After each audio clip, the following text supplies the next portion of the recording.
said, my name is Ruth Rice. I am a midwife. I started actually training as a nurse in the NHS in 1981 up in Bristol. But before that, as part of our school curriculum, we were expected in the lower sixth and in the fifth year, as it was then, I think that's 11 and 12 now, we were expected to do some voluntary work as part of our school curriculum.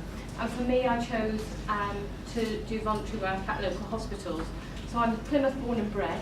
My first placement as a volunteer was Mayhew Ward at Devonport Hospital, which was quite archaic, but beautiful all the same, little staff canteens, and you actually felt part of the team. You had a little white coat, so you felt almost like a doctor, not quite, but almost like a doctor, and you were expected to wear that and comply with all the rules that Sister laid down for you. After a year of doing that, I wasn't quite sure what way I wanted my career to go, so I did voluntary work within the maternity unit at Freedom Fields on Ward 10, a postnatal ward, which really fueled my want for a career in midwifery. However, at the time, you had to do a nursing qualification, other than, I think there were 2 places in the country which were quite far afield from here, to be able to do your midwifery training. So I trained at Bristol and Western Health Authority, now I think University Hospitals Bristol. The training was very different than we have now. It wasn't university based, it was a school of nursing. You had a set training programme for 3 years called Learner Circuit. So there were 13 circuits.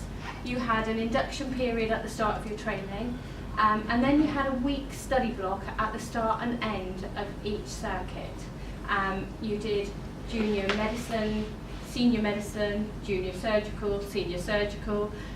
You had paediatrics. I did a bit of midwifery and gynecology, as well as all your mental health, geriatrics. For basic nursing care, really, you started off on an orthopaedic ward, you moved to geriatrics to do all your basic nursing care.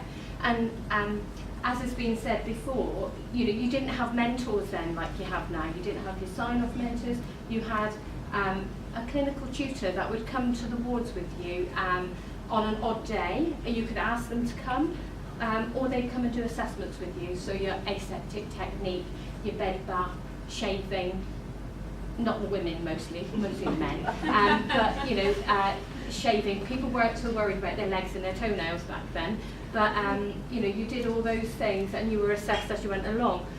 Your injections, as was said before, and I remember shaking. I remember the first lady I gave an injection to. So things stick in your mind as you go along. Training progressed. Like has been said before, we had a lot more responsibility as students then than I think the students have now. We were expected to take responsibility, to run the wards as students. You'd have a 30-bedded area, you'd have a third-year student, a second-year student, and what was then called an auxiliary, now your care assistants. When the third year went for her break, it was your responsibility to run that ward and care for your patients. I remember once I did a parachute jump, which actually we were told we shouldn't do because that could jeopardise our training, but it was all organised, so I still went and did it, and managed to break a couple of toes. So uniform was really important back then. You had to comply, and I remember going to work with my shoes, your lace-up shoes, because they were standard, not issue, but standard styles that you were acceptable. And I remember taking my slippers with me, telling my colleagues who were all part of my student set that I'd hurt my foot, so I needed to wear my slippers. So they actually phoned me to tell me when Night Sister was on her way, so that I could actually put my shoes on and take the slippers off and hide them to do the ward round. And when you did a ward round at night with Sister, you had to know about every patient, their age, their social background, what was wrong with them, their plan of care, and if you didn't know, you were in trouble back then. Luckily, I qualified in 1984, and I worked, I don't know whether you've seen it already, probably, because I'm gathering on a bit.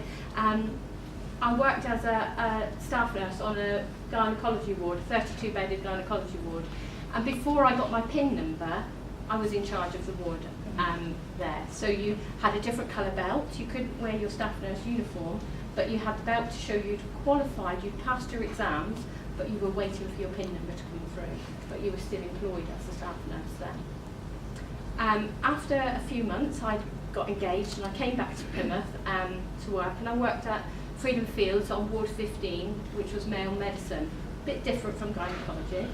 It was mostly chest problems, but there were 4 GU beds there as well. And I remember looking after people who had DVTs. They were on heparin infusions for days. You know, they were inpatient, almost tied to the bed with these infusions.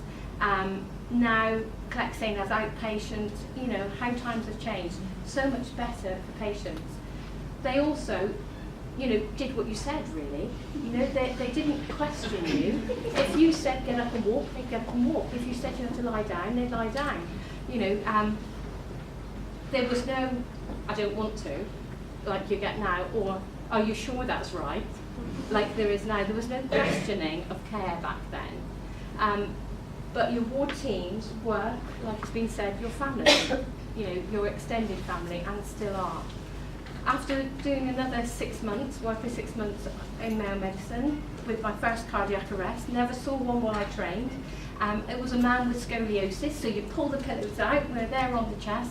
Actually had to put some pillows back because the curvature in his spine was so great that actually he was rocking. Luckily we got him back. It's my one and only cardiac arrest, true cardiac arrest I've ever seen in my career. Then I started midwifery training in January '86, and the Christmas before that was really, really busy in that there were over 20 deliveries in 24 hours, and I was a bit scared then, really. I thought, I'm busy now, I'm going to be really busy then. Midwifery training was really good for me. It was 18 months of joy.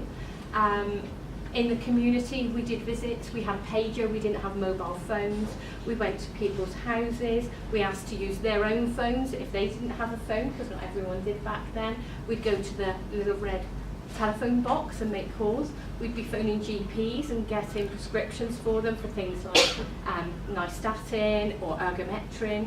You know, that wouldn't be allowed now, but of course we had a qualification before and a PIN number before we started that training, so very, very different. My career in midwifery, once I qualified, I worked in sort of a rotational role, but you had about 12 months in each area then. From there I went, I had my children, and when I came back to work, I found out on the Friday I had to come back full-time on the Monday or not have a job. You know, there was no flexible working really in the same way that there is now. So there was a mad rush that weekend to sort out who was going to have my child, because, you know, with mortgages and various other responsibilities, you need a salary. You know, you can't just lose a whole salary. Full-time work was really difficult with a child. And then I was asked to work on transitional care for 12 months, because at the time it wasn't deemed the best place to be within the maternity services. There were problems with staffing, like there are sometimes now. So I went because I could work 2 nights a week then, so that was really good. And I ended up staying 14 years. So my 12 months secondment ended up being 14 years. Care has changed completely for really tiny babies. Then they would be in for weeks. You would make up glucose feeds. You'd add glucose powder provided by pharmacy into bottled formula milk, going from 13% down to 7%. Now babies are just encouraged to feed. If they need extra glucose, it's usually on intensive care, neonatal intensive care with an IV, short term, and then they're back with parents. Babies went into the nursery at night, you know, allow the mums to sleep. Our documentation was all but non-existent. Slept well, PU, bowels open, all care by mum. You know, that was basically it, you know.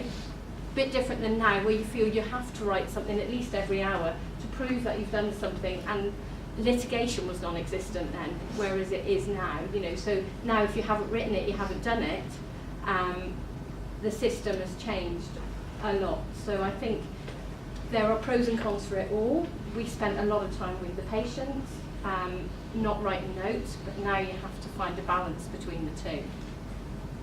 From TCW, I did nights for a long time, and I was told if I wanted to progress in my career, I really ought to do some day shifts.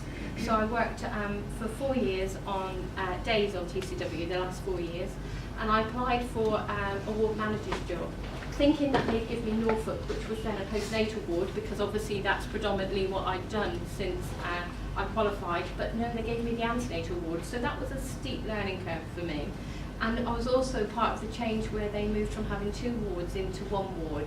So 8 years as a manager up there, and I hope that people see that favourably. The reports I have from colleagues is that it was a really good time to be there, which is nice for me to hear. And then a job in screening came up, in antenatal and newborn screening. And I thought, I'd like talking to patients, I think I could do that. Spoke to Sue Wilkins, the head of midwifery, spoke to the previous screening coordinator and the matron at the time, and they all agreed, so I applied and thankfully got the job, and I absolutely adore screening. It's difficult sometimes when you're dealing with ladies who find out quite late on in pregnancy there are abnormalities, some of them incompatible with life.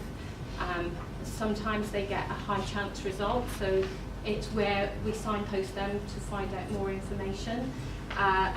People with HIV, hepatitis B, you know, it's not that they're not the diseases they were, there are different treatments.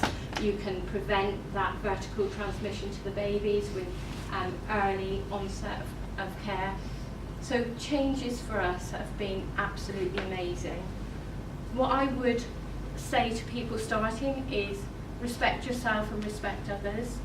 Enjoy what you do. If you don't enjoy it, maybe it's not where you should be, and maybe you need to look at what's out there, because nursing, midwifery, care services are so diverse that one area may not be right for you, but another area may. And always remember that at the centre of it all is the patient, and you will want to give more. You know, it's not a 9-to-5 job where you clock in and you clock out. If there's a patient I need to see at 6 or 7 o'clock in the evening, I'll sort my life out to sort them. You know, because I can. I haven't got the same pressures I had when I had young children.